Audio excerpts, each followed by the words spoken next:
Hello everyone, स्वागत है सभी का हमारे यूट्यूब चैनल पे। होप करता हूँ आप सब अच्छे होंगे। जो आपकी तैयारी है वो काफ़ी अच्छी चल रही होगी। सो आज का जो हमारा सेशन रहने वाला है इसमें हम डिस्कस करेंगे साइंस के 40 मोस्ट इंपोर्टेंट क्वेश्चंस के बारे में। और ये क्वेश्चन देखो ऐसे हैं जो आपके कई बार एग्जाम में देखने को मिले हैं और यहाँ पे कई बार आपके जो मार्क्स हैं आपकी गलतियों में कट जाते हैं। ठीक है, तो यहाँ पे आपके आज नेमिंग फॉर्मूला देखने को मिलेंगे। ठीक है, आपके एसिड बेसिस के ऊपर क्वेश्चन देखने को मिलेंगे और आपके बायोलॉजी के क्वेश्चन रहने वाले हैं। तो सभी ने सेशन को लगाना है लास्ट तक और सभी ने क्वेश्चंस के जो पूछे जाते हैं उनके आंसर करने हैं। सेशन को स्टार्ट करने से पहले आपको पता है कि कैबिनेट की तरफ से आपकी 25 ETI की पोस्ट को मंजूरी दे दी गई है। तो हिमाचल HP स्टडीज की तरफ से HP एलाइड और NT का जो बैच नंबर 5 है ये लॉन्च होने जा रहा है 27 नवंबर से। कोई भी इसको अगर ज्वाइन करना चाहता है तो निम्बस करियर ऐप को डाउनलोड करके आप हमारे बैचेस को ज्वाइन कर सकते हैं। डेमोस्ट्रेशन वहां पे अपलोड कर लिए गए हैं जहां पे आप डेमोस्ट्रेशन को लगा के ये इंश्योर कर सकते हो आप किस तरह का कंटेंट यहाँ पे प्रोवाइड किया जाएगा। ठीक है जी। उसके अलावा अगर कोई HP DGD आर्ट्स का बैच ज्वाइन करना चाहता है तो ये भी जो आपका बैच है 22 नवंबर से शुरू हो चुका है। इसको भी आप ज्वाइन कर सकते हो। ज्वाइन करने के लिए वहीं पर जाना पड़ेगा, ठीक है, जिसका नाम है निम्बस करियर ऐप। उसके अलावा ही हमारे बाकी सारे कोर्सेज हैं। किसी भी कोर्स की अगर आप तैयारी कर रहे हो तो आप निम्बस करियर ऐप पे जाके उसको इजिली अवेल कर सकते हो। स्टार्ट करते हैं हमारे आज के सेशन को पहले क्वेश्चन से। क्या बोला गया है, what is the chemical name of the baking soda. तो आपसे बेकिंग सोडा का यहाँ पे केमिकल नेम पूछा गया है। तो मैंने जैसे बोला है केमिकल नेम, केमिकल फॉर्मूला, ठीक है, आपके जो साधारण नाम है वो क्या क्या देखने को मिलते हैं वो आपने याद रखने हैं। जैसे यहाँ पूछा गया कि आपका केमिकल नेम क्या होता है अगर बात की जाए बेकिंग सोडा की, तो ऑप्शन नंबर है सोडियम कार्बोनेट, बी है सोडियम हाइड्रोजन कार्बोनेट, सी है सोडियम सल्फेट और डी है आपका सोडियम क्लोराइड। तो यहाँ पे याद रखना है, इनके सारे फॉर्मूलेज आपको सभी को पता होना चाहिए। तो ये आपको कार्बोनेट की बात की जाए तो ये होता है Na2CO3। अगर हम बात करते हैं हाइड्रोजन कार्बोनेट के बारे में तो ये होता है आपका NaHCO3। उस तरह से अगर बात करते हैं हम सोडियम सल्फेट के बारे में तो ये होता है आपका Na2SO4। ठीक है, और अगर बात करें हम सोडियम क्लोराइड के बारे में तो ये होता है आपका NaCl। और अगर बात की जाए इसका आंसर क्या होगा तो आंसर देखने को मिलेगा option number B sodium hydrogen carbonate, जिसको एक और नाम से जाना जाता है सोडियम बाई कार्बोनेट के नाम से भी जाना जाता है। तो दोनों ही नाम अगर आपसे पूछे जाए, ठीक है, तो ये आपने याद रखना है। मीठा सोडा आपने सुना होगा, ठीक है, तो इसी को बोला जाता है वो बेकिंग सोडा। ठीक है, तो याद रखना है, आंसर आ जाएगा आपका ऑप्शन नंबर बी। बढ़ते हैं नेक्स्ट क्वेश्चन की तरफ। पूछा गया है यहाँ पे आपसे the chemical formula of the bleaching powder. Bleaching powder का यहाँ पे आपसे केमिकल फॉर्मूला पूछा गया है। ठीक है, आपको पता है कि इसको पानी को डिसइंफेक्ट करने के लिए, बैक्टीरिया वगैरह पानी में मारने के लिए भी यूज किया जाता है ब्लीचिंग पाउडर को। फॉर्मूला क्या होता है, CaOCl2, CHCl3, C3H8O3 या CaOH2। तो याद रखना इसका फॉर्मूला क्या देखने को मिलता है, ऑप्शन नंबर ए CaOCl2। क्या बोलते हैं इसको, कैल्शियम ऑक्सीक्लोराइड। नाम इसका केमिकल क्या है वो आपने याद कर लेना है। ठीक है, वैसे इसको ब्लीचिंग पाउडर बोलते हैं और अगर इसका केमिकल नेम पूछा जाए तो कैल्शियम ऑक्सीक्लोराइड इसका क्या हो जाएगा, केमिकल नेम हो जाएगा। आंसर आएगा ऑप्शन नंबर 1। आगे बढ़ते हैं। आगे आपसे पूछा गया है कि what is the chemical name of the blue vitriol. ठीक है, तो यहाँ से ब्लू बिट्रोल बोला गया, इसका केमिकल नेम क्या है। अब ब्लू बिट्रोल है मतलब यहाँ पे ये ब्लू कलर का दिखता है ये। अब ब्लू कलर क्यों दिखता है, क्योंकि यहाँ पे जो वाटर के मॉलिक्यूल्स हैं उन्हीं की वजह से आपके जो अलग अलग क्रिस्टल्स है उनके कलर देखने को मिलते हैं, जिसको बोलते हैं वाटर ऑफ क्रिस्टलाइजेशन। तो यहाँ पे आपने बताना है कि इसका जो ब्लू बिट्रोल किसका फॉर्मूला है, जिंक सल्फेट का, जिसको बोलते हैं ZnSO4। या फिर हम बात करें सोडियम सल्फेट के बारे में, फिर से Na2SO4। देन अगर हम बात करें कैल्शियम कार्बोनेट के बारे में तो उसको बोलते हैं CaCO3। और यहाँ पे बात की कॉपर सल्फेट के बारे में, फॉर्मूला क्या होता है आपका CuSO4। और यहाँ पे आपके कितने वाटर मॉलिक्यूल देखने को मिलते हैं, 5 वाटर के मॉलिक्यूल देखने को मिलते हैं। ये याद रख लेना, सीधा पूछ लिया जाएगा कि आपका बताइए जी कैल्शियम जो आपका कॉपर सल्फेट है इसमें वाटर ऑफ क्रिस्टलेशन कितनी है। तो यहाँ पे कितने वाटर मिलते हैं क्रिस्टल के, कितने वाटर क्रिस्टलेशन होती है इसकी, 5 देखने को मिलते हैं। उसी कारण इसका जो रंग है वो ब्लू देखने को मिलता है। आंसर आ जाएगा आपका option number D, copper sulphate is the right answer here. ठीक है, आंसर आ जाएगा आपका ऑप्शन नंबर डी। आगे बढ़ते हैं। आगे बोला गया आपसे the chemical formula of the caustic potash. ठीक है, तो कास्टिक पोटाश का भी आपसे क्या पूछा गया है, केमिकल फॉर्मूला पूछा गया है। किसको, कास्टिक पोटाश के अलावा अगर आपसे पूछा जाए तो इसको बोलेंगे पोटाशियम हाइड्रोक्साइड। पोटाशियम हाइड्रोक्साइड भी अगर आपसे बोला जाए तो भी आपका सेम ही फॉर्मूला देखने को मिलेगा। तो यहाँ पे फॉर्मूला होता है इसका KOH। तो यहाँ पे KOH कौन सा ऑप्शन है, तो यहाँ पे आंसर आ जाएगा आपका option number C, KOH is the right answer है। ठीक है, आगे बढ़ते हैं। आगे आपसे पूछा गया कि जो इप्सम सोल्ट है, ठीक है, इप्सम सोल्ट का जो केमिकल फॉर्मूला है वो आपको क्या देखने को मिलेगा। तो यहाँ पे ये है इनके, ये आपके कैसे है, इनके साधारण नेम है। तो आपसे यहाँ पे साधारण नाम हो गया, उनका केमिकल फॉर्मूला हो गया या उनका केमिकल नेम हो गया, क्या होता है वो पूछा जा सकता है। यहाँ पे calcium sulphate 7H2O, zinc sulphate 7H2O, magnesium sulphate 7H2O या फिर आपका सल्फ्यूरिक एसिड 7H2O। तो यहाँ पे याद रखना है ये आपका जो फॉर्मूला होता है वो देखने को मिलेगा ऑप्शन नंबर सी। तो इप्सम सॉल्ट क्या होता है आपका, मैग्नीशियम सल्फेट में अगर हम 7 मोलिक्यूल वाटर के डालेंगे तो इसको क्या बोल दिया जाता है, आपका इप्सम सॉल्ट बोल दिया जाता है। कमेंट सेक्शन में बताना है आपने मिल्क ऑफ मैग्नीशियम, ठीक है, आपने मिल्क ऑफ मैग्नीशियम तो सुना होगा, तो मिल्क ऑफ मैग्नीशियम का जो फॉर्मूला है वो क्या देखने को मिलता है, ये आपने कमेंट सेक्शन में आंसर देना है मेरे को कि what is the formula of milk of magnesium, ठीक है, जो पूछा जाता है वो आपने कमेंट सेक्शन में आंसर देना, ये आपका उत्तरदायित्व बनता है ना। तो यहाँ पे आपने आंसर भी देने हैं, आंसर आएगा ऑप्शन नंबर सी।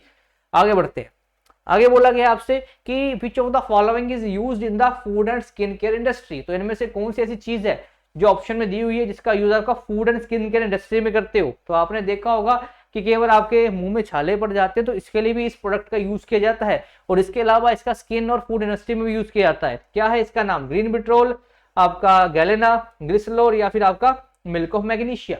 तो यहाँ पे इसका आंसर हो जाएगा आपका ऑप्शन नंबर सी, ठीक है। क्या आंसर आ जाएगा इसका, ग्लिसरॉल। तो ग्लिसरॉल का यूज किया जाता है अगर बात की जाए किसमें, फूड एंड स्किन इंडस्ट्री में, ठीक है। अगर गैलेना बात की जाए तो गैलेना किसका और है, गैलेना से क्या मिलता है, तो लेड याद रखना है, ठीक है, लेड गैलेना, ये आपको पता होना चाहिए। अलॉयस के बारे में याद रखना, क्वेश्चन आपका वहां से आ जाएगा, और आपके ओर्स के बारे में पता होना चाहिए कि और आयरन का और कौन कौन से है, लेड के और कौन कौन से है, तो लेड कहां से होता है, गैलेना से देखते हुए मिलता है। ग्रीन बिट्रोल का फॉर्मूला क्या है, कमेंट सेक्शन में इसको मेंशन करना है, फॉर्मूला ऑफ ग्रीन बिट्रोल, ठीक है। ब्लू बिट्रोल तो मैंने आपको बता दिया था, बट आपने यहाँ पे ग्रीन बिट्रोल का फॉर्मूला लिखना है अगर बात की जाए कमेंट सेक्शन में, ठीक है। आगे बढ़ते हैं, आंसर क्या आ जाएगा वहां पे, ऑप्शन नंबर सी, ठीक है। क्या था इसका answer, option number C, glycerol is the right answer, ठीक है। आगे बढ़ते हैं, तो यहाँ पे आपसे पूछा गया है कि what is the formula of gypsum, तो जिप्सम के बारे में हमसे पूछा गया है कि इसका फॉर्मूला क्या रहता है, calcium sulphate H2O, calcium sulphate 2H2O, calcium sulphate 2OH2 या सोडियम सल्फेट। तो याद रखना इसका फॉर्मूला क्या होता है आपका, कैल्शियम सल्फेट आपका 2H2O, ठीक है, कैल्शियम सल्फेट आपका 2H2O क्या देखने को मिलता है, जिप्सम देखने को मिलता है जब यहाँ पे आपका वाटर बाहर निकल जाता है और यहाँ पे आपका आधा मॉलिक्यूल वाटर का बचता है, तो इसको बोला जाता है आपका POP, जिसको क्या बोलते हैं हम प्लास्टर ऑफ पेरिस के नाम से जानते हैं। जब आपका प्लास्टर चढ़ता है तो वहां पे पहले जिप्सम भी उस पर लिपटा जाता है, फिर बाद में वो हार्ड हो जाता है, वहां से वाटर बाहर निकल जाता है, तो वो क्या बन जाता है आपका प्लास्टर ऑफ पेरिस बन जाता है, ठीक है। तो याद रखना ये आपका आंसर आ जाएगा option number B is the right answer. आगे बढ़ते हैं, तो यहाँ पे क्या बोला गया है कि which of the following is used as a neutron moderator in the nuclear reactor. तो आपसे बोला गया कि जो न्यूक्लियर रिएक्टर होता है वहां पे न्यूट्रॉन मॉडरेटर, न्यूट्रॉन को रोकने के लिए, ठीक है, क्या यूज किया जाता है, sodium hydroxide, deuterium hydroxide, deuterium tetra oxide या फिर इसको क्या बोलते हैं पोटाशियम सोडियम टेट्रेट। तो यहाँ पे आंसर आ जाएगा आपका option number B, deuterium oxide, D2O, जिसका फॉर्मूला होता है जो कि आपका हाइड्रोजन का एक आइसोटोप देखने को मिलता है। और अगर ड्यूटेरियम की बात की जाए, ड्यूटेरियम याद रखना है इसको क्या बोलते हैं आप हैवी हाइड्रोजन के नाम से भी जानते हैं, ठीक है, हैवी हाइड्रोजन के नाम से भी जानते हैं, और इसको आप हैवी वाटर के नाम से भी जानते हो, ठीक है। तो हैवी वाटर या फिर अगर बात की जाए हैवी हाइड्रोजन, ये कौन से हाइड्रोजन के आइसोटोप को बोलते हैं, तो याद रखना है ड्यूटेरियम को बोला जाता है हैवी हाइड्रोजन, नाम याद रख लेना। और इनका यूज क्या किया जाता है, न्यूट्रॉन्स को मॉडरेट करने के लिए, रोकने के लिए ना, कि नंबर ऑफ न्यूट्रॉन्स कम बने और आपकी जो न्यूक्लियर रिएक्शन है उसको थोड़ा सा रोका जा सके, ठीक है, ज्यादा जितनी एनर्जी चाहिए उतनी हमें प्रोड्यूस किया सके, बाकी एनर्जी का वेस्ट ना हो। याद रखना आपने, आंसर आएगा ऑप्शन नंबर बी। आगे बढ़े, बोला गया है यहाँ पे कि the common name of the calcium carbonate, तो कैल्शियम जो कार्बोनेट रहता है इसका कॉमन नेम क्या होता है, फोस्जिन बोलते हैं इसको, स्लेट लाइम बोलते हैं, आपका सेल्ट पेट्रे बोलते हैं, या फिर आपका लाइमस्टोन बोला जाता है। अब आपने यहां से पहले तो स्लेट लाइम का जो फॉर्मूला है इसको याद रखना है, और इसका जो केमिकल नेम है वो क्या होता है वो याद रखना है। तो इसको क्या बोलते हैं हम, कैल्शियम हाइड्रोक्साइड के नाम से जानते हैं ना, तो इसको याद रखना है, फॉर्मूला होता है CaOH2, और इसका जो केमिकल नेम होता है वो होता है कैल्शियम हाइड्रोक्साइड। उसी तरह से अगर लाइमस्टोन की बात की जाए तो इसका फॉर्मूला क्या होता है आपका CaCO3, जिसको क्या बोलते हैं हम कैल्शियम कार्बोनेट के नाम से भी जानते हैं, ठीक है। तो ये सारी चीजें आपने याद रखनी है। इसके बाद क्विक लाइम भी होता है, क्विक लाइम का फॉर्मूला क्या होता है ये आपने मेरे को कमेंट सेक्शन में बताना है। आगे बढ़ते हैं, तो बोला गया which of the following is known as the marsh gas, तो मार्च गैस इसको बोला जाता है। ब्यूटेन को, ब्यूटेन में कितने कार्बन के मॉलिक्यूल होते हैं, तो यहाँ पे 4 कार्बन के आपके एटम देखने को मिलते हैं ना, 4 कार्बन के एटम देखने को मिलते हैं, तो C4H8 इसका आपका फॉर्मूला देखने को मिल जाता है। उसके अलावा मिथेन बात की जाए तो इसी को क्या बोला जाता है आपका मार्च गैस बोला जाता है, ठीक है। तो ये आपने याद रखना है, आंसर आ जाएगा आपका ऑप्शन नंबर बी। अगर यहाँ से आपसे पूछा जाए कि कौन सी ऐसी गैस है, ठीक है, कौन सी ऐसी गैस है जो रिस्पॉन्सिबल है किसके लिए, आपका ग्रीन हाउस गैसेस के एमिशन के लिए, सबसे ज्यादा जो ग्रीन हाउस गैस कौन सी गैस करती है, ठीक है, ग्लोबल वार्मिंग के लिए जो आपकी गैस रिस्पॉन्सिबल है उसमें सबसे ज्यादा परसेंटेज किस गैस की है, तो ये आपने कमेंट सेक्शन में आंसर देना है, कौन सी गैस है जो सबसे ज्यादा रिस्पॉन्सिबल है अगर हम बात करें ग्लोबल वार्मिंग की, ठीक है। यहाँ पे आंसर किया जाएगा आपका ऑप्शन नंबर बी। आगे बढ़ते हैं, तो यहाँ पे आपसे क्या पूछा गया है कि which of the following is used for the production of explosives and fertilizers. तो एक्सप्लोजिव्स और फर्टिलाइजर्स की अगर हमने उनको बनाना है तो किसका यूज किया जाता है, हाइड्रोक्लोरिक एसिड, जिसको क्या बोलते हैं, HCl बोलते हैं। उसके बाद बोला जिंक सल्फेट, क्या फॉर्मूला होता है, ZnSO4 होता है। उसके बाद बोला नाइट्रिक एसिड, फॉर्मूला याद रखना है इसका HNO3, ठीक है। और इसके बाद बोला कैल्शियम हाइड्रोक्साइड, जिसको क्या बोला जाता है, आपका स्लेक्ड लाइम के नाम से जाना जाता है। और इस तरह से एक और भाई होता है जो होता है आपका CaO, इसको क्या बोलते हैं, क्विक लाइम के नाम से भी जानते हैं, क्विक लाइम भी आपने याद रखना है, ठीक है। और यहाँ पे अगर आंसर आ जाएगा आपका option number C, nitric acid ही ऐसा है जो एक्सप्लोजिव और फर्टिलाइजर में आपका यूज किया जाता है, ठीक है, याद रखना ये भी आपने, option number C is the right answer here, ठीक है। और इसके अलावा बाकी जो नेम है वो भी आपने ध्यान में रखने हैं। आगे बढ़ते हैं, बोला गया आपसे the chemical formula of the oil of vitriol, ठीक है। तो यहाँ पे ऑयल ऑफ विट्रोल क्या है, ये एक कॉमन नेम है, इसका केमिकल फॉर्मूला क्या है, तो आपसे क्या पूछा गया, कैल्शियम सल्फेट है, हाइड्रोक्लोरिक सल्फ्यूरिक एसिड है, मैग्नीशियम सल्फेट है, या फिर आपका POP है। ये आपको क्या देखने को मिलेगा, प्लास्टर ऑफ पेरिस देखने को मिलेगा। अगर बात की जाए ऑयल ऑफ विट्रोल किसको बोला जाता है, तो ये कौन सा ही आपका किंग ऑफ केमिकल के नाम से भी जानते हैं इसको, क्या बोलते हैं इसको, किंग ऑफ केमिकल भी बोला जाता है। तो कौन है किंग ऑफ केमिकल, तो ये आपका देखने को मिलेगा H2SO4। और यहाँ पे अगर यहाँ बात की जाए, इसको हम सल्फ्यूरिक एसिड के नाम से भी जानते हैं, है ना, तो यहाँ पे सल्फ्यूरिक एसिड भी अपने नाम याद रखना है। इसके बाद इसको हाइड्रोजन सल्फेट के नाम से भी जाना जाता है, क्या बोला जाता है इसको, हाइड्रोजन सल्फेट भी बोलते हैं। तो 4-5 इसके नाम है, सभी आपने जो नाम है ध्यान में रखने हैं, किसी का भी नाम आ जाएगा तो एग्जाम में आपसे चूकना नहीं चाहिए। आंसर आ गया आपका option number B, H2SO4 is the right answer. आगे बढ़े, तो यहाँ पे क्या बोला गया है कि which of the following is not the property of base. तो यहाँ पे आपको पता है जो आपका अम्ल, क्षार और लवण होते हैं ना, तो यहाँ पे क्षार के बारे में या फिर आपसे पूछा गया किसके बारे में, बेस के बारे में। तो यहाँ पे कौन सी प्रॉपर्टी बेस की नहीं है, तो आपने देखा होगा बेस की अलग अलग प्रॉपर्टीज होती हैं, हाथ टच करने में आपको स्लिपरी से लगेगा, ब्लू लिटमस को ये आपका क्या करता है, रेड लिटमस को ये ब्लू में चेंज कर देता है, स्लिपरी से इसका टच करने फील आती है, और आपका जो टेस्ट में कैसा होता है, कड़वा देखने को मिलता है। तो तीनों ही आपके कैरेक्टर देखने को मिलेंगे इसके बेस के। जबकि अगर बात की जाए कि ये खट्टे होते हैं, तो ये आपको खट्टे नहीं होते, खट्टे कौन से होते हैं, तो एसिड आपके खट्टे देखने को मिलते हैं, ठीक है। तो ये आपने याद रखना है, इसमें से बेस की प्रॉपर्टी कौन सी नहीं है, तो यहाँ पे आंसर आ जाएगा आपका ऑप्शन नंबर ए, ठीक है। तो option number A is the right answer here. आगे बढ़े, तो क्या बोला गया है कि यहाँ पे vinegar is an example of, तो आपको पता है जो विनेगर है इसको क्या बोलते हैं, हम एसिटिक एसिड के नाम से भी जानते हैं। एसिटिक एसिड याद रखना है, फॉर्मूला इसका क्या होता है, CH3COOH, इसका कॉमन सिरका, ठीक है, बहुत अच्छे से हम खाते हैं, अचार में सिरका डालते हैं, आपके प्याज में सिरका डाल के बहुत टेस्ट आता है ना। तो यहाँ पे ये भी याद रखना है आपने, एसिडिक एसिड क्या होता है, स्ट्रॉन्ग बेस होता है, वीक बेस होता है, स्ट्रॉन्ग एसिड या वीक एसिड। अब देखो इसको हम खा पाते हैं, इसका मतलब ये कैसे होगा, वीक एसिड होगा, ठीक है, क्योंकि जब ये टूटता है तो ये टूटता है CH3COO नेगेटिव, और यहाँ पे H पॉजिटिव मिलता है, और जहां पर भी हमें H पॉजिटिव मिलता है वहां पे हमें क्या इंश्योर हो जाता है कि वो क्या है, एक एसिड है, और जिसको हम खा पाए वो कैसा है, एक वीक एसिड है। आंसर आएगा ऑप्शन नंबर डी।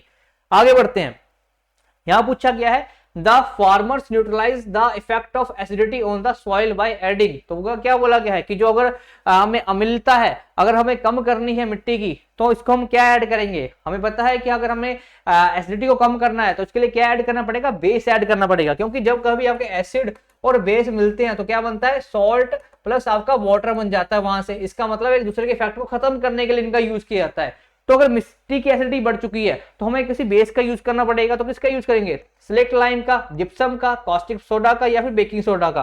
तो यहाँ पे जो यूज किया जाएगा वो आपके सिलेक्ट लाइम का यूज किया जाएगा। फॉर्मूला क्या होता है, कैल्शियम हाइड्रोक्साइड CaOH2, ठीक है, याद रखना है, रिपीट इसलिए करवा रहा हूं क्योंकि जो केमिस्ट्री के फॉर्मूलाज हैं वो बार बार रिपीट करने से आपको ध्यान में आएंगे, ठीक है, जितनी बार रिपीट करोगे उतनी बार आपको और ज्यादा याद होते रहेंगे। तो यहाँ पे आंसर क्या आ जाएगा आपका, ऑप्शन नंबर है, select lime is the right answer. आगे बढ़ते हैं, क्या बोला गया यहाँ पे, the setting of the plaster of the Paris take place due to. तो आपको पता है जो प्लास्टर ऑफ पेरिस है ये कुछ देर बाद सेट हो जाता है, बिल्कुल ठोस हो जाता है, हार्ड हो जाता है, किसकी वजह से होता है, ऑक्सीडेशन की वजह से, रिडक्शन की वजह से, डिहाइड्रेशन की वजह से, या हाइड्रेशन की वजह से। तो होता क्या है इसमें, आपके 2 मॉलिक्यूल वाटर के होते हैं, 1.5 मॉलिक्यूल बाहर निकल जाता है, आधा मॉलिक्यूल रह जाता है, तो उसमें हो क्या रहा है, आपकी डिहाइड्रेशन देखने को मिल रही है। तो डिहाइड्रेशन ऑफ वाटर की वजह से आपकी जो प्लास्टर ऑफ पेरिस है इसकी फॉर्मेशन देखने को मिलती है। ठीक है, ये सारी चीजें आपने ध्यान में रखनी है। आगे बढ़ते हैं जी।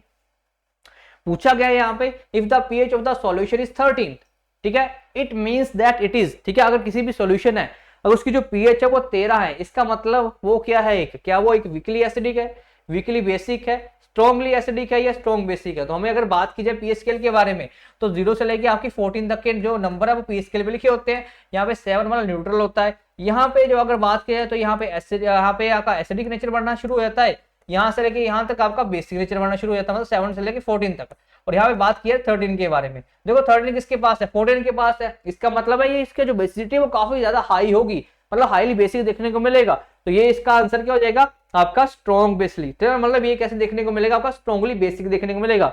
अब यहाँ पे हमें बताना है कि आपका जो ब्लड रहता है, जो ब्लड रहता है उसकी जो पीएच है वो क्या होती है, ब्लड की पीएच क्या देखने को मिलती है, ये आपने मेरे को कमेंट सेक्शन में आंसर करना है। ठीक है, what is the pH of blood, ये आपने बताना है मेरे को कमेंट सेक्शन में। आंसर आपका क्या आ जाएगा यहाँ पे, option number D is the right answer. आगे बढ़ते हैं।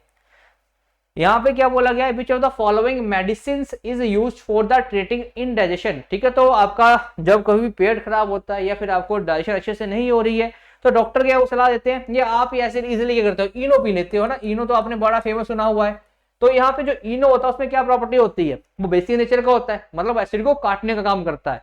तो यहाँ पे हम क्या ऐड करेंगे, एंटीबायोटिक्स को यूज करेंगे, एनाल्जेसिस को यूज करेंगे, एंटी एसिड को यूज करेंगे या फिर एंटीसेप्टिक को यूज किया जाएगा। अब देखो यहाँ पे यूज किसका किया जाएगा, आपका एंटी एसिड का यूज किया जाएगा, एसिड को काटने के लिए एंटी एसिड का यूज किया जाएगा। एंट के स्टिंग में कौन सा एसिड होता है, एंट स्टिंग में कौन सा एसिड होता है, तो याद रखना वहां पे आपका फॉर्मिक एसिड या फिर इसको क्या बोलते हैं, मिथेनोइक एसिड भी बोलते हैं। ठीक है, फॉर्मिक एसिड या फिर वहां पे मिथेनोइक एसिड देखने को मिलता है आपका एंट के स्टिंग में। आपने आंसर देना है कि जो आपका एप्पल होता है, ठीक है, एप्पल में आपका कौन सा एसिड मिलता है, कमेंट सेक्शन में इसका भी आंसर देना। ठीक है, जितने आप आंसर दोगे आपकी प्रिपरेशन के लिए उतना बढ़िया है। ठीक है, तो यहाँ पे आंसर देना है आपने, एप्पल में कौन सा एसिड देखने को मिलता है। और देखो आपके जो एनालिसिस होते हैं यहाँ पे आपके जो बॉडी उसको सुन करने के लिए, कभी आपका जो ऑपरेशन होता है तो आपको वो पार्ट अगर ऐसे ऑपरेशन कर दोगे तो आप सहन नहीं कर पाओगे, उसको सुन करने के लिए क्या यूज किया जाता है, एनाल्जेसिक का यूज किया जाता है। ठीक है, तो ये भी आपने ध्यान में रखना है। आंसर आएगा ऑप्शन नंबर सी। आगे बढ़ते हैं, क्या बोला गया यहाँ पे कि when an acid react with the metal तो प्रोडक्ट फॉर्म्ड इज, तो बोलते जब कभी कोई एसिड है जैसे कि HCl है, ये रिएक्ट करेगा मेटल से, मेटल कोई सोडियम हो गया, तो यहाँ से देखो क्या बनेगा, अब सोडियम कहाँ पे जाएगा, नेगेटिव वाले के पास, तो ये नेगेटिव कौन सा है, Cl, तो NaCl बन जाएगा और यहाँ से हाइड्रोजन बाहर निकल जाएगा। अब हाइड्रोजन देखो अकेला नहीं रह सकता, तो हाइड्रोजन एक गैस की फॉर्म में निकलेगा, मतलब मॉलिक्यूल की फॉर्म में बाहर निकलेगा, H2 की फॉर्म में। तो यहाँ से आपको हमेशा क्या देखने को मिलेगा, हाइड्रोजन गैस की फॉर्मेशन आपकी देखने को मिलेगी। तो आंसर क्या आ जाएगा आपका, option number C is the right answer. आगे बढ़ते हैं, क्या बोला गया है, which of the following is a natural indicator. तो आपसे यहाँ से पूछा गया कि इसमें से नेचुरल इंडिकेटर कौन सा है, मिथाइल ऑरेंज, फिनोल्फेथेलिन, लिटमस या फिर आपका यूनिवर्सल इंडिकेटर। तो यहाँ पे याद रखना है कि आपका जो लिटमस है ये आपका कैसा है कि नेचुरल इंडिकेटर है, किससे बना होता है, आपका लाइकन से ये मिलके बनता है ना, लाइकन से मिलके बनता है, तो इसको लाइकन को ही क्या बोला जाता है, नेचुरल इंडिकेटर बोला जाता है। अब यहाँ पे आपने बाकी भी इंडिकेटर सुना होगा, आपने फिनोल्फेथेलिन का नाम सुना होगा, मिथाइल ऑरेंज का नाम सुना होगा। अब आपने एक आंसर मेरे को देना है कि अगर मैं एसिड डालता हूं, ठीक है, कहां पे, मिथाइल ऑरेंज में, तो क्या कलर आएगा, बेस डालने पर मिथाइल ऑरेंज में क्या कलर आएगा, एसिड के लिए क्या कलर होगा, बेस के लिए क्या कलर होगा। क्वेश्चन मैं इसलिए पूछ रहा हूं ताकि आप खुद को इंगेज रखो और साथ साथ में इसके भी आंसर देते जाओ, जो मैं आपको बता रहा हूं उसको नोट करते जाओ, जो पूछा जा रहा है उसके साथ में कमेंट सेक्शन में आंसर भी लिखते जाओ। ठीक है, क्योंकि ये आपके लिए अच्छा है, जितना आप सर्च करोगे, जितना चीजों को ढूंढोगे, आपकी नॉलेज उतनी ज्यादा बढ़ेगी। आंसर आएगा ऑप्शन नंबर सी। बढ़ते हैं जी आगे, बोला गया in the chloro alkali process the by product gases are. अब देखो जो क्लोरो एल्कली प्रोसेस है ये होती कैसी है, तो यहाँ पे क्लोरो एल्कली प्रोसेस में इतना याद कर लेना कि यहाँ पे ब्राइन सॉल्यूशन होता है। अब ब्राइन सॉल्यूशन आपको पता हो तो आप आगे प्रोसेस कर पाओगे। तो ब्राइन सॉल्यूशन किसको बोलते हैं, ब्राइन सॉल्यूशन किसको बोला जाता है, तो यहाँ पे जो आपका NaCl एक्वस NaCl जो होता है, मतलब जब NaCl को पानी में डालते हैं उसकी इलेक्ट्रोलिसिस करवाई जाती है, तो इसको किस नाम से जाना जाता है, तो इसको ब्राइन सॉल्यूशन के नाम से जाना जाता है। और यहाँ पे जब इलेक्ट्रोलिसिस होती है तो यहाँ पे क्या होता है, सोडियम हाइड्रोक्साइड बन जाता है NaOH और यहाँ से आपकी H2 और Cl2 गैस बाहर निकल जाती है, तो इसको बोला जाता है क्लोरो एल्कली प्रोसेस। तो आपने यहाँ से एक चीज याद रखनी कि ब्राइन सॉल्यूशन किसको बोलते हैं, तो आपका जो एक्वस NaCl है इसको बोला जाता है ब्राइन सॉल्यूशन। और यहाँ पे गैसेस कौन सी निकलती हैं, तो यहाँ पे हाइड्रोजन और आपकी क्लोरीन गैस आपकी बाहर निकलती है, इसलिए आंसर क्या आ जाएगा, option number C will be the right answer here. ठीक है जी, अगले क्वेश्चन की तरफ मूव करते हैं। यहाँ पे आप कुछ विटामिन से रिलेटेड क्वेश्चंस है, याद करना रखना है। आपने क्या बोला गया यहाँ पे, तो बोला गया continuous bleeding from an injured part of the body is due to the deficiency of, तो बोलते शरीर के किसी घायल भाग से लगातार रक्त स्राव किसकी कमी के कारण होता है। तो अगर कोई आपकी बॉडी से क्या होता है, जब कट लगता है तो खून निकलना शुरू हो जाता है, कुछ टाइम बाद खून बंद भी हो जाता है, बट कई बार क्या होता है एक विटामिन की डेफिशिएंसी के कारण आपका जो खून है वो निकलता ही रहता है। तो कौन सी विटामिन कमी के कारण ये होता है, विटामिन के, विटामिन डी, विटामिन ए या फिर विटामिन सी। तो यहाँ पे आपने याद रखना है कि विटामिन के की कमी के कारण क्या देखने को मिलता है, आपका जो कॉन्टिन्यूस ब्लीडिंग है वो देखने को मिलती है। अगर आपको पार्ट कट जाएगा तो वहां पे कॉन्टिन्यूस ब्लीडिंग हो जाएगी, होती रहेगी, बट किसके कारण होगी, वो विटामिन के की कमी के कारण। ठीक है, तो उसके बाद आपने विटामिन जो डी है इसका जो केमिकल नेम क्या होता है, कैल्सीफेरॉल के नाम से जाना जाता है। इसी तरह से आपने बताना है केमिकल नेम ऑफ विटामिन के का केमिकल नेम क्या होता है, ये आपने मेरे को आंसर देना है कमेंट सेक्शन में, भर देना है इस बार का कमेंट सेक्शन। जितना लिखोगे, जितना रिवाइज करोगे, जितना चीजों को बार बार पढ़ोगे, उतना ज्यादा ही आपको क्लैरिटी आएगी इन सभी चीजों को लेके पर्टिकुलरली। ठीक है, आगे बढ़ते हैं। बोला गया है कि जो पेलग्रा है is a what kind of disease, तो जो पेलग्रा है वो किस तरह की बीमारी है, जिसको कुष्ठ रोग भी बोलते हैं। तो कौन सी पार्ट को होता है, किसी को नहीं होता है, ब्लड डिसीज है, लंग डिसीज है या फिर स्किन डिसीज है। तो यहाँ पे देखने को मिलता है, यहाँ पे स्किन पे देखने को मिलता है, इसलिए इसको क्या बोलते हैं, स्किन डिसीज के नाम से भी इसको जाना जाता है। आंसर आ जाएगा ऑप्शन नंबर ए। आगे आपसे पूछा गया है कि the disease caused by the deficiency of protein, तो जो प्रोटीन की कमी के कारण बच्चों में बीमारी देखने को मिलती है उसको किस नाम से जानते हैं। ऑप्शन नंबर है क्वेशियोरकर, बी है मरासमस, सी है बोथ या डी है नन। तो यहाँ पे अगर प्रोटीन की कमी से स्पेसिफिकली आपसे मेंशन किया जाए तो जो बीमारी होती है वो होती है क्वेशियोरकर। क्वेशियोरकर कौन सी कमी से होती है, प्रोटीन कमी होती है। कौन सी कहाँ पे होती है, बच्चों में ये देखने को मिलती है, स्पेशली बच्चों में। बच्चों की कौन सी एज ग्रुप में, 1 से लेके 5 साल के जो बच्चे हैं वहां पर ये जो बीमारी है काफी देखने को मिलती है। अगर उनका जो डाइट है वहां पे प्रोटीन नहीं है तो वहां पे ये बीमारी हो सकती है। उसी तरह से आपने बताना है मरासमस, ये जो बीमारी होती है इसके लिए कौन सा कारक है, क्या कारण है जिसकी वजह से ये बीमारी होती है, और इसके लिए आपने एज ग्रुप मेंशन करनी है, एज ग्रुप को मेंशन कर देना। ठीक है, और यहाँ पे बता देना कि कौन सी एज ग्रुप को ये बीमारी देखने को मिलती है। जितने ज्यादा आपके आंसर सही होंगे आपका कॉन्फिडेंस यहाँ से बूस्ट होगा। ठीक है, तो यहाँ पे आंसर आ जाएगा आपका option number A, kwashiorkor is the right answer. आगे बढ़ते हैं।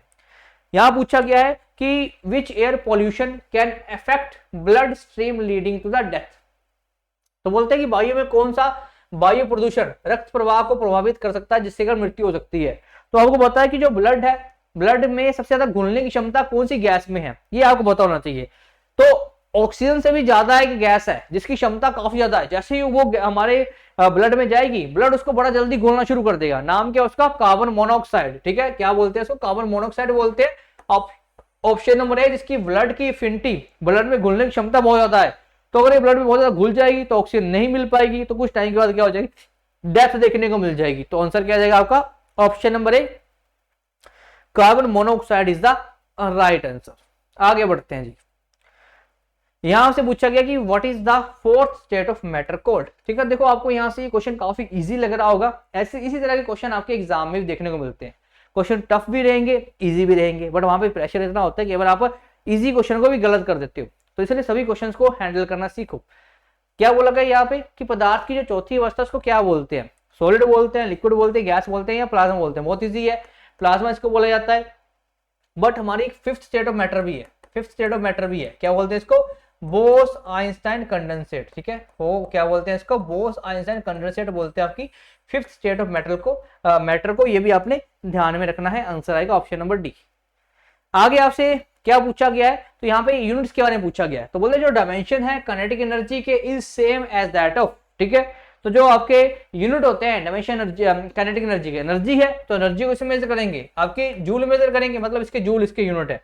अब आपको बताना है कि इनमें से ऐसी कौन सी क्वांटिटी है जिसके यूनिट भी जूल देखने को मिलेंगे। तो आपको पता है फोर्स किस में न्यूटन में करते हैं, वेलोसिटी तो आपकी बताए मीटर पर सेकंड होती है, एक्सेलरेशन मीटर सेकंड इनवर्स 2 होता है। उस तरह से जो वर्क है, वर्क क्या होता है, कैपेसिटी।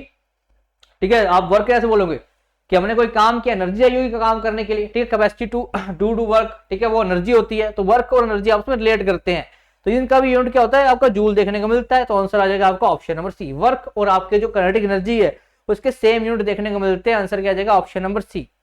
आगे आपसे पूछा गया है कि the smallest value which is measured using an instrument is known as. अब कोई इंस्ट्रूमेंट है जो कम से कम जो वैल्यू उसको मेजर कर सकता है उसको बोला जाता है उसका स्मॉलेस्ट वैल्यू ना। तो उसको टर्म को अगर हमने डिफाइन करना उसको क्या बोला जाता है, absolute count, least count, round off value या मिनिमम काउंट। तो इसको बोला जाता है आपका option number B, least count के नाम से जानते हैं, है ना। जो मिनिमम वैल्यू कोई भी इंस्ट्रूमेंट मेजर कर सकता है उसको क्या बोलते हैं, उसकी लीस्ट वैल्यू के नाम से जानते हैं हम। आंसर आएगा ऑप्शन नंबर बी। आगे बढ़ते हैं। आगे बोला गया है कि which of the following is the system of unit. देखो आपको अलग अलग सिस्टम ऑफ यूनिट देखने को मिलेंगे, कहीं आपको एसआई देखने को मिलेगा, कहीं आपको एमकेएस सिस्टम देखने को मिलेगा, कहीं आपको सीजीएस सिस्टम देखने को मिलेगा, कहीं आपको एफपीएस सिस्टम देखने को मिलेगा। तो ये अलग अलग सिस्टम ऑफ यूनिट देखने को मिलते हैं आपके, ठीक है। अब यहाँ पे जो यूज किया जाता है ज्यादातर वो आपका था एसआई सिस्टम। ये तो स्टैंडर्ड सिस्टम होता है जो आपका पूरा यूनिफॉर्मली पूरे ग्लोब में यूज किया जाता है। यहाँ पे आपसे पूछा गया इनमें से कौन सा एक सिस्टम ऑफ यूनिट है, क्या एसएमएस है, नहीं है, एमपी एमकेपी है, नहीं है, सीजीएस है, नहीं है, एफपीएस है। तो एफपीएस को क्या बोलते हैं, आपको बोलते हैं फुट पाउंड सेकंड, ठीक है। उस तरह से आपने सीजीएस क्या होता है, आपका सीजीएस क्या होता है, ग्राम आपका सेंटीमीटर ग्राम सेकंड। आपने यहां से एमकेएस बताना है, इसका बताना है कि एमकेएस की फुल फॉर्म क्या होती है, ठीक है। और ये सिस्टम ऑफ यूनिट जो एमकेएस था वो कौन से देश ने अप्लाई किया था ना, कौन से देश अपनाता था इसको, ये आपने बताना है, ठीक है। आंसर क्या आ जाएगा यहाँ पे, FPS is the right answer. आगे बोला गया है कि the pair of quantities having the same dimension. चार आपको ऑप्शन दिए गए हैं, यहाँ पे दो दो का पेयर बनाया हुआ है। आपसे पूछा गया यहाँ पे सेम यूनिट कौन कौन से हैं, कौन सी दो क्वांटिटीज जिनके यूनिट आपको सेम देखने को मिलेंगे, displacement velocity, time frequency, wavelength focal length या फोर्स एंड एक्सेलरेशन। तो देखो डिस्प्लेसमेंट आपकी मीटर में होती है, वेलोसिटी मीटर पर सेकंड है, गलत है। टाइम आपका सेकंड में होता है, फ्रीक्वेंसी सेकंड रिवर्स में होती है, गलत है। वेवलेंथ मीटर में होता है, वेवलेंथ भी मीटर में होती है, ठीक है। फोकल लेंथ मीटर में होती है, बिल्कुल सही है, ये तो गलत ही हो गया। तो यहाँ पे आंसर क्या आ जाएगा आपका ऑप्शन नंबर सी, मतलब आपका वेवलेंथ और फोकल लेंथ इसके जो यूनिट है वो आपको सेम देखने को मिलेंगे, ठीक है। ये आपने याद रखना है। आगे बढ़ते हैं। यहाँ पे क्या बोला गया है, the average distance of the sun from the earth, ठीक है। जो आपका सन है, ठीक है, ये अर्थ है और आपका जो सन है, इसके बीच में जो आपका एवरेज डिस्टेंस इसको क्या बोला जाता है, light year, astronomical unit, Fermi या पार्सेक। तो याद रखना इसको क्या बोलते हैं हम, एस्ट्रोनॉमिकल यूनिट के नाम से जानते हैं। और 1 AU किसके इक्वल होता है, कमेंट सेक्शन में लिखना। 1 AU किसके इक्वल होता है, 1.5 10 की पावर कितना होता है, ये आपसे मैं इतना हिंट देता हूं, 1.5 10 की पावर कितना होता है ये आपने बताना है, ठीक है जी। आंसर यहाँ पे आएगा option number B, astronomical unit. आगे बढ़ते हैं। बोला गया यहाँ पे which of the following is not the unit of time. तो आपसे पूछा गया इनमें से कौन सा टाइम का यूनिट नहीं है। तो यहाँ पे सेकंड टाइम का यूनिट है, मिनट टाइम का यूनिट है, मंथ टाइम को ही बताता है, मतलब तीनों ही टाइम को बताते हैं। बट जो लाइट ईयर है, ठीक है, लाइट ईयर ये क्या बताता है, ये डिस्टेंस को बताता है ना, डिस्टेंस को बताता है कि एक साल में प्रकाश ने कितनी दूरी तय करी, ठीक है। तो मतलब वो क्या बता रहा है, आपका डिस्टेंस मेंशन कर रहा है। तो यहाँ पे आंसर क्या आ जाएगा आपका ऑप्शन नंबर डी। तो लाइट ईयर क्या है, यहाँ पे टाइम नहीं बताता, ये आपके डिस्टेंस के बारे में बताता है। आंसर आएगा ऑप्शन नंबर डी। आगे बढ़ते हैं। यहाँ पे आपसे पूछा गया है कि the flexibility in the plants is due to which tissue. तो आपने देखा होगा कि अगर बहुत ज्यादा आंधी तूफान आता है लेकिन फिर भी जो आपके प्लांट्स है वो गिरते नहीं है। तो कौन से टिश्यू इसमें हेल्प करता है, आपका परमानेंट टिश्यू, कोलेनकाइमा, स्क्लेरेनकाइमा या फिर आपका प्रोसेनकाइमा। तो आप यहाँ पे याद रखना ये कौन सा होता है आपका कोलेनकाइमा इसका आंसर होगा। और यहाँ पे अगर मैं बात करता हूँ स्क्लेरेनकाइमा की तो ये आपका क्या बनता है, आपका ये डेड टिश्यू से, ये डेड सेल से मिलकर बना होता है। यहाँ पे क्या होते हैं, डेड सेल्स देखने को मिलते हैं, ठीक है।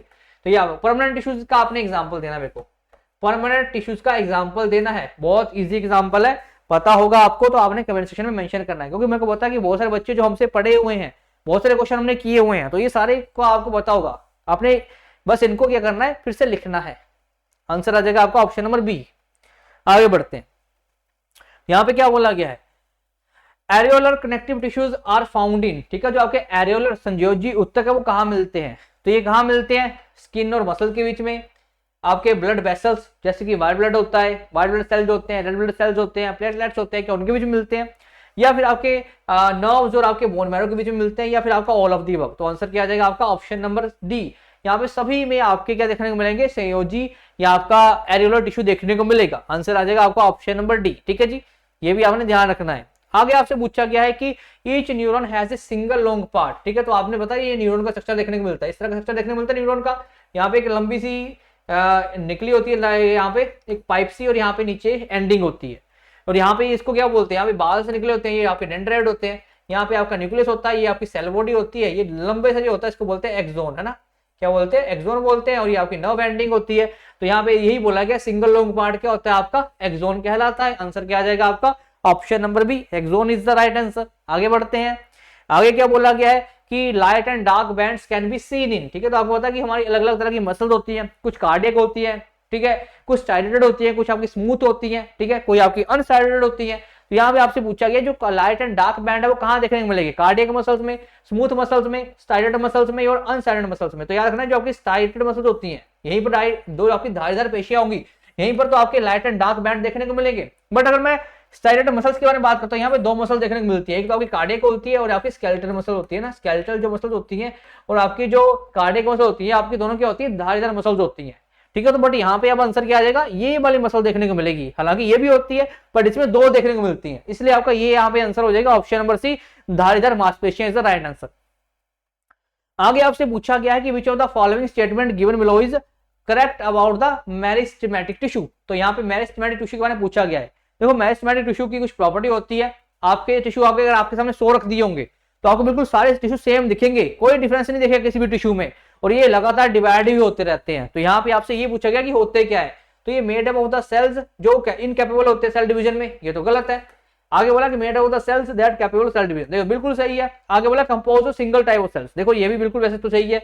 आगे बोला कि compose of the dead cells, ये तो वैसे गलत है, ठीक है। वैसे अगर यहाँ पे सबसे एप्रोप्रिएट आंसर तो आपका यही देखने को मिलेगा, इसकी डेफिनेशन आपकी यही देखने को मिलती है। तो आंसर आ जाएगा आपका ऑप्शन नंबर बी, ठीक है जी। मेरिस्टेमेटिक टिश्यूज को आपने याद रखना है। आगे बोला गया आपसे कि which is the most abundant tissue in the animals. तो एनिमल्स में पाने वाला मतलब एनिमल में ऐसा कौन सा टिश्यू है जो सर्वाधिक मात्रा में देखने को मिलेगा, तो कौन सा टिश्यू है वो, कनेक्टिव टिश्यू है, मस्कुलर टिश्यू है, नर्वस टिश्यू है या एपिथेलियल टिश्यू है। तो याद रखना है यहाँ पे कनेक्टिव जो टिश्यू है जिसको क्या बोलते हैं, संयोजी ऊतक बोलते हैं, ये हमारा जो एनिमल्स में है, ये हमारी बॉडी में सबसे ज्यादा देखने को मिलता है। आंसर आएगा ऑप्शन नंबर ए। आगे बढ़ते हैं, यहाँ पे क्या पूछा गया है कि the tissue that connect the skeletal muscle with the bone, ठीक है, मतलब जो आपका मसल से बोन को जोड़ता है तो वो उसको लिगामेंट बोलते हैं, नहीं बोलते क्योंकि लिगामेंट क्या करता है आपका बोन को बोन से जोड़ता है, मतलब बोन को बोन से जोड़ने का काम कौन करता है, लिगामेंट करता है। टेंडन ये काम करता है मसल्स को बोन से जोड़ने का, मसल टू बोन कौन काम करता है, तो यहाँ पे टेंडन काम करता है। साइनेप्स क्या होता है, ये आपने अपने यहाँ पे कमेंट सेक्शन में आंसर देना है, ठीक है। एग्जांपल अगर मैं इसका हिंट दूं तो आपका न्यूरॉन से समझ सकता है ना, न्यूरॉन से समझ सकता है। तो यहाँ पे क्या होता है साइनेप्स, ये आपने मेरे को आंसर देना है, ठीक है। आंसर आ जाएगा यहाँ पे ऑप्शन नंबर बी। आगे बढ़ते हैं, last question of the day क्या बोला गया है, which of the following cell organelles does not contain DNA, ठीक है। तो इसका मैं आज आंसर नहीं दूंगा, वैसे अगर आपको आगे मैं करूंगा तो आंसर मिल जाएगा, दे ही देता हूं ना। वैसे भी आपसे मैंने बहुत क्वेश्चन पूछ लिए हैं तो 5 से क्वेश्चन तो हो चुके होंगे, तो वो तो आपने आंसर करने ही है, ठीक है। जो तैयारी करे डेडिकेटली वो तो बिल्कुल आंसर देगा। ध्यान पे देखो क्या बोला गया, which of the following cell organelles. देखो एक सेल होता है, सेल के अंदर छोटे और सेल्स होते हैं, इनको क्या बोला जाता है, सेल ऑर्गेनेलिज बोला जाता है, इनको बोलते हैं मिनी ऑर्गन्स बोला जाता है। तो आपसे पूछा गया कि इनमें से डीएनए किसका नहीं है। देखो जो न्यूक्लियस है इसका डीएनए होता है, क्लोरोप्लास्ट है इसका खुद का डीएनए होता है, माइटोकॉन्ड्रिया खुद का डीएनए होता है, जबकि आपको जो लाइसोसोम है जिसको साइड बैग बोलते हैं इनका खुद का डीएनए नहीं होता। तो आंसर क्या आ जाएगा आपका ऑप्शन नंबर बी, ठीक है। Lysosome is the right answer, ठीक है। तो ये था हमारा आज का सेशन, होप करता हूँ सभी को सेशन अच्छा लगा हो। तो आपकी तैयारी को और मजबूत बनाने के लिए एचपी स्टडीज की तरफ से हमारा एचपी एंटी-एलाइड का बैच नंबर 5 लॉन्च हो रहा है 27 नवंबर से। कोई भी इसको अगर ज्वाइन करना चाहता है तो ज्वाइन करने के लिए कहां पे जाना पड़ेगा, निम्बस करियर ऐप पे डेमोन्स्ट्रेशन वहां पे अपलोड कर दी गई, वहां पे जाके आप हमारे बैचेस को ज्वाइन कर सकते हो। उसके साथ ही एचपी टीजीटी आर्ट्स कमीशन का बैच नंबर 6 लॉन्च हो चुका है 22 नवंबर से। इसको भी आपने अगर ज्वाइन करना है तो कहां पे जाना है, निम्बस करियर ऐप पे। उसी तरह से हमारे ये बाकी कोर्सेज हैं जो आपको हमारे सारे पैनल पे दिख रहे हैं, किसी भी कोर्स को अगर आपने ज्वाइन करना है तो कहां पे मिलेंगे, निम्बस करियर ऐप पे ही मिलेंगे। तो होप करता हूं सभी को आज का सेशन अच्छा लगा होगा। अच्छा लगा हो तो लाइक करना, शेयर करना और चैनल पे जो नए हैं चैनल को सब्सक्राइब कर देना। और सेशन की पीडीएफ कहां मिलेगी, हमारे टेलीग्राम चैनल के ऊपर जिसका नाम है एचपी स्टडी 01, जहां पे आपको डेली न्यूज नोटिफिकेशन क्वेश्चन यहाँ पे प्रोवाइड किए जाते हैं। तो यहाँ पे ज्वाइन करना आपके लिए वर्थ इट रहेगा। अगर कोई आपको डाउट है तो 7814846248 पे भी आप हमसे कॉल करके मैसेज करके अपने डाउट को सॉल्व कर सकते हैं। तो आज के सेशन के लिए इतना ही, मिलते हैं अगले सेशन में। Till then thank you and all the best.